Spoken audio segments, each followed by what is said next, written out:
नमस्कार. दाभोळकर प्रयोग परिवार, वासुदेव काठे बोलतो. सध्या सर्वत्र इथ्रेलची फवारणी चालू आहे. इथ्रेलचे परिणाम चांगले मिळण्याकरता प्रयोग परिवारच्या नाशिक गटातील रामचंद्रभाऊ चुंबळे यांनी एक पद्धत संकलित करून ती अनेक शेतकऱ्यांना वापरायला सांगत आहे. आणि त्यामुळे पाने पिवळे पडून गळणं आणि नेमक्याच डोसमध्ये इथ्रेल घेऊनही पाने पिवळे पडून गळण्याचं काम चांगल्या रीतीने होतंय असं अनेक बागांमधून लक्षात आले. तर ती पद्धत आपण समजून घेऊया. प्रति 200 लिटर करता 400 ते 700 मिली इथ्रेल पानांच्या परिस्थितीनुसार आपल्याला घ्यायचे.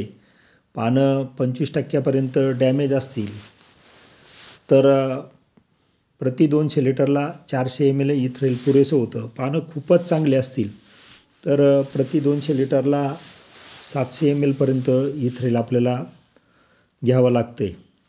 या पद्धतीने इथ्रेल आपण पाण्यात टाकून ते द्रावण तयार केल्यानंतर त्याचा pH 2 ते 3च्या दरम्यान येतो. हा pH 2 ते 3 ऐवजी आपण जर 4 करून घेतला तर त्याचे परिणाम चांगले मिळतात. पानं हळूहळू पिवळे पडून आणि नंतर गळतात आणि असं झाल्याने पानातील काही घटक झाडाला परत मिळतात आणि पानगळही चांगली होते की ज्याचा पुढे जाऊन बाग एकसारखा फुटण्याकरता फायदा होतो.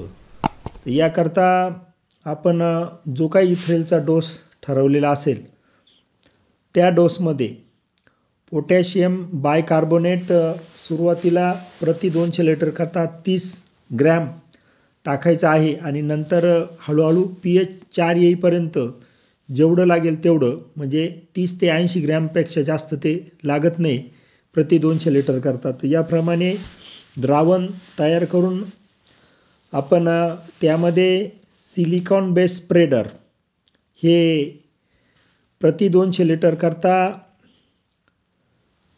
30 ते 40 मिली याप्रमाणे टाकून इथ्रेलची फवारणी करायची आहे.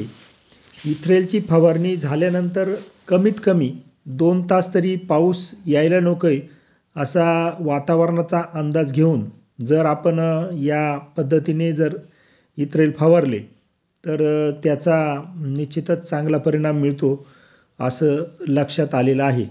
जय हिंद, जय महाराष्ट्र, जय शिवराय.